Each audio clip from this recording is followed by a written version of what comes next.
Hello, good afternoon সবাইকে। আজকে যে বিষয়টাতে ভিডিও আমি করছি সেটা হচ্ছে অটোক্যাড 2D। তোমরা যারা সিভিল ইঞ্জিনিয়ারিং নিয়ে পড়াশোনা করো তারা জানো যে অটোক্যাড শেখাটা কতটা জরুরি, এবং প্রতিটা সাইটে এবং বিভিন্ন রকম ইঞ্জিনিয়ারিং প্রজেক্টগুলোতে কিন্তু অটোক্যাড 2D 3D জানাটা অত্যন্ত জরুরি। ঠিক আছে? তো যখন তোমরা অটোক্যাড সফটওয়্যারটা ইনস্টল করে নিলে, ইনস্টল করার পর আশা করি সবাই জানো যে অটোডেস্ক থেকে কিভাবে সফটওয়্যার ইনস্টল করে। দরকার পড়লে তোমরা যদি বলো যে আমি তাহলে একটা অটোডেস্কের থেকে কিভাবে এডুকেশন ওয়েবসাইট থেকে কিভাবে অটোক্যাডের সফটওয়্যারকে ইনস্টল করতে হয় সেটাও আমি দেখিয়ে দেবো পরের ভিডিওতে। তো আজকে দেখাবো হচ্ছে অটোক্যাড 2D তোমরা কিভাবে স্টার্ট করার পর ইউজ করবে। তো যখনই তুমি সফটওয়্যারটা ইনস্টল করার পর ওর সফটওয়্যারে যখন তুমি ডাবল ক্লিক করে এন্ট্রি করলে তখন দেখবে যে এরকম একটা ওপেনিং পেজ খুললো। ঠিক আছে? এখানে দেখো বিভিন্ন রকমের অপশন রয়েছে। তো তোমরা সবাই জানো যে প্রথম যখন আমরা ড্রয়িং স্টার্ট করব, তো সেখানে আমরা কি করব যে নিউ একটা পেজে যাব। ঠিক আছে? এখানে দেখো বাদিকে দুটো অপশন রয়েছে, এক হচ্ছে ওপেন আর একটা হচ্ছে নিউ। আমরা ওপেনে যাব না। ওপেনটা কখন ব্যবহার করব? যখন ধরো তুমি কোনো ড্রয়িং করে রেখেছো, দেখো এখানে রেসিডেন্সিয়াল প্রজেক্ট বলে একটা অপশন রয়েছে, এটা আগে থেকেই আমার করা।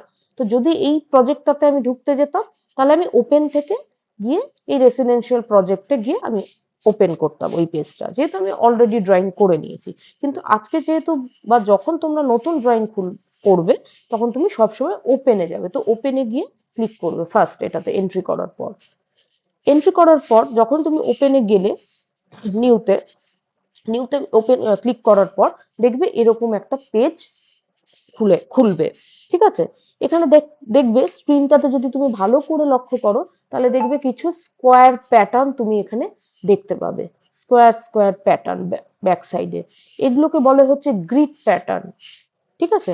তুমি চাইলে এটাকে রাখতেও পারো, নাও রাখতে পারো। তো এটাকে অফ করার জন্য অপশন কি, নিচে দেখো এখানে একটা অপশন আছে, ক্লিক যদি করো গ্রিড মোড, যদি স্ক্রিনটা ভালো করে দেখো, গ্রিড মোডে যদি তুমি ক্লিক করো তাহলে এটা অফ হয়ে যাবে। আর এটা যদি ব্লু থাকে তাহলে এটা অন থাকবে। আমি এটা অফই রাখলাম, মেনলি আমি ড্রয়িং করি এটা অফ রেখি। ঠিক আছে? তো এই পেজে ঢোকার পরে সবার আগে ড্রয়িং স্টার্ট করার আগে কিছু বেসিক ক্রাইটেরিয়া রয়েছে ড্রয়িং এর। সেটা কি? সেটা হচ্ছে ইউনিট সেট করা। কেন ইউনিট সেট করা জরুরি? কারণ ইউনিট ছাড়া ড্রয়িং হয় না। উইদাউট ইউনিটে মানে তোমার দরকার ফিট ইঞ্চিতে, তুমি এখানে ইউনিট অন্য কিছু সেট করা রয়েছে, তুমি মিলিমিটারে ড্রয়িং করে দিলে তো হিসাব মিলবে না, অবশ্যই হিসাব মিলবে না। তো ইউনিটে মেজারমেন্ট করার আগে ইউনিট সেট আপ করতে হবে। তো ইউনিট সেট আপ করার নিয়ম হচ্ছে ইউএন লিখবে। ইউএন টাইপ করলেই দেখবে তোমার কার্সারের পাশে একটা লিস্ট ওপেন হবে। ইউএন রিলেটেড যা যা এখানে অপশন রয়েছে সব দেখো পরপর বেরিয়ে এসেছে। ঠিক আছে? সব এখানে পরপর বেরিয়ে এসেছে। তো আমাদের ইউএন ইউনিটস এ দরকার, তুমি ইউনিটসটা নিলে। ইউনিটস এন্টার করার পর তুমি দেখবে এরকম একটা ড্রয়িং ইউনিটস বলে একটা সাব পেজ খুলছে। এখানে দেখো লেন্থের মেজারমেন্ট দেওয়া রয়েছে। ঠিক আছে? তো আমি এখানে যদি লেন্থের মেজারমেন্টের টাইপে ক্লিক করি, দেখো এখানে architectural, decimal, engineering, fractional, scientific রয়েছে। ইঞ্জিনিয়ারিংটা হচ্ছে ফিট ইঞ্চির জন্য, আর ডেসিমেল হচ্ছে তোমার মিলিমিটার। তুমি যদি মিলিমিটার সেন্টিমিটারে ড্রয়িং করতে চাও তাহলে এটা। পরের অপশনটা কি আছে? প্রেসিশন।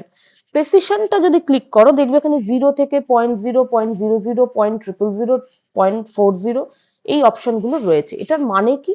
যদি তুমি এখানে জিরো নাও, ঠিক আছে, যদি যদি তুমি এখানে জিরো নাও, এবার মিলিমিটার এখানে করা রয়েছে এর স্কেল, তাহলে মিলিমিটার ড্রয়িং করলে কি হবে? তুমি যদি 3 মিলিমিটার, তাহলে 3 লেখাটাই দেবে।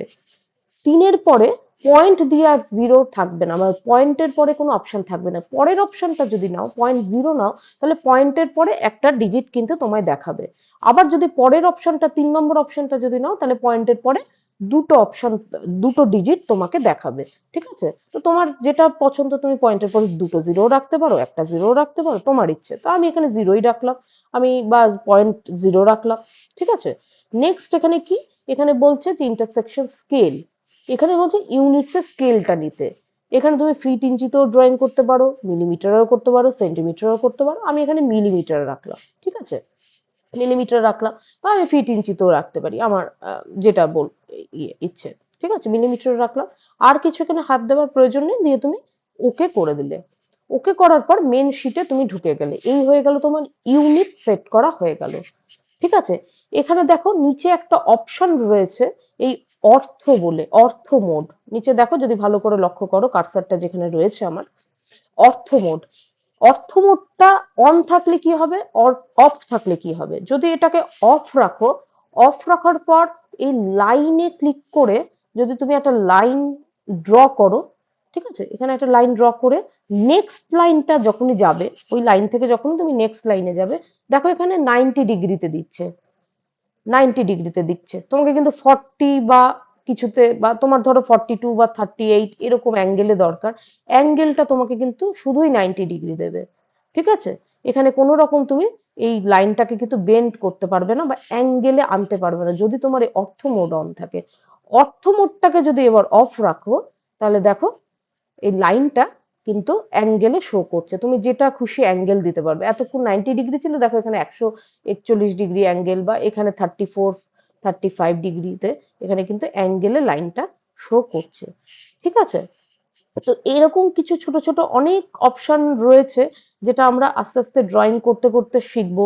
পোলার ট্র্যাকিং কি, ঠিক আছে, তারপর উপরে একটা পলিগন কি করে নেবে, একটা আর্ক কি করে নেবে, ঠিক আছে, বিভিন্ন রকমের এখানে অপশন রয়েছে, আমরা আস্তে আস্তে ড্রয়িং করতে করতে শিখবো। তো এটা যদিও আজকে এটা ডেমো একটা ভিডিও, জাস্ট একটা শর্ট ভিডিও, তোমরা যদি কেউ ইন্টারেস্টেড থাকো অটোক্যাড 2D বা 3D শিখতে, বা যে কোনো সফটওয়্যার যদি শিখতে চাও, তাহলে আমার ফোন নাম্বার দেওয়া রয়েছে, হোয়াটসঅ্যাপ বা কল, যেটা খুশি ইচ্ছে করতে পারো, আমি ইন ফিউচার ডিটেলস বলে দেবো। ঠিক আছে, থ্যাংক ইউ সবাইকে।